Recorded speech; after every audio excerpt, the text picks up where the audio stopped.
Hello guys, আসসালামু আলাইকুম। Today was just a random lazy university day. আজকে প্রতিদিনের মতোই সকালবেলায় ঘুম থেকে উঠেই খুব তাড়াতাড়ি ইউনিভার্সিটির উদ্দেশ্যে রওনা হলাম।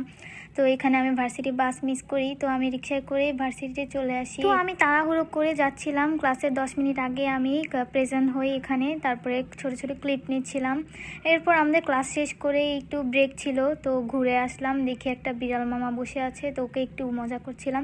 এরপর তাড়াতাড়ি করে ক্লাসের উদ্দেশ্যে আবার গেলাম।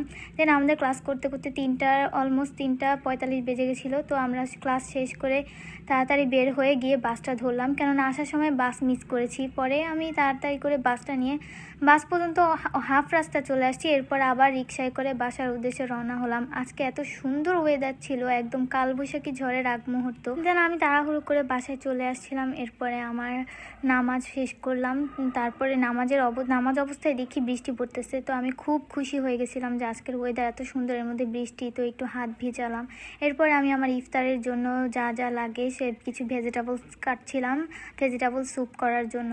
তো এখানে যা রান্নার জন্য যা যা লাগবে সব তাড়াহুড়ো করে কাটছিলাম, যেহেতু খুব বেশি সময় নেই ইফতারের। তো একে একে আমি পেঁয়াজ, গাজর, পেঁপে, চিকেন সব কিছু আমি ভালোভাবে ওয়াশ করছিলাম। আমি অল্প সময়ের মধ্যেই রান্না বান্না তাড়াতাড়ি করতে পারি। আমার বেশি তাড়াহুড়ো থাকলে আমার রান্না আরও বেশি ভালো হয় যা দেখি। তো আমি একটা প্যানের মধ্যে আমার তেল দিয়ে দিলাম, তারপরে রসুন আদা দিয়ে ভালোভাবে নাড়ছিলাম। এরপর একটু লবণ দিলাম, পেঁয়াজ, তারপর বাকি সব ভেজিটেবলস, চিকেন সব কিছু দিয়ে এরপরে 1 কাপের মতো পানি দিয়ে দিয়েছিলাম। এর মাঝেই দেখি পানি অল্প হয়েছে, পরে সিদ্ধ হওয়ার জন্য আরও বেশি করে পানি দিয়েছি। এরপরে আমি পেঁয়াজে বানানোর জন্য ডাল আগে থেকেই ব্লেন্ড করে রেখে তার মধ্যে বাকি যা যা লাগে সব দিয়ে পেঁয়াজগুলো তাড়াতাড়ি ভাজছিলাম। এদিকে আমার ওই স্যুপটা হচ্ছিল। পেঁয়াজগুলো ভালোভাবে ভেজে নিয়ে আমি একটা প্লেটে সার্ভ করি। তোমরা দেখতেই পাচ্ছ অনেক মুচমুচে হয়েছে, খুবই মজাদার খেতে হয়েছে।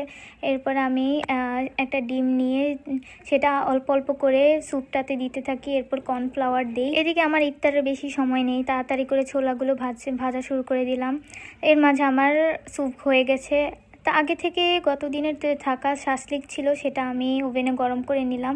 এরপর আমার ইফতার রেডি হলো। তারপরে আজান দেওয়ার সাথে সাথে আমি আমার আজকের ইফতারটা কমপ্লিট করে ফেলি। সব সময় আমি প্রতিদিনের মতো ইফতারের শুরুতে আগে খেজুর খাই, তারপর শরবত খাই, এরপর আমি বাকি খাবার খাই। তো আজকে এভাবে আমার ইফতারটা করলাম। তারপরে ইফতারের পর আর কোনো ক্লিপ নেওয়া হয় নাই, অনেক বেশি টায়ার্ড হয়ে গেছিলাম, যেহেতু সারাদিন ক্লাস করে এরপরে ইফতার বানিয়ে আমি অনেক টায়ার্ড হয়ে গেছি।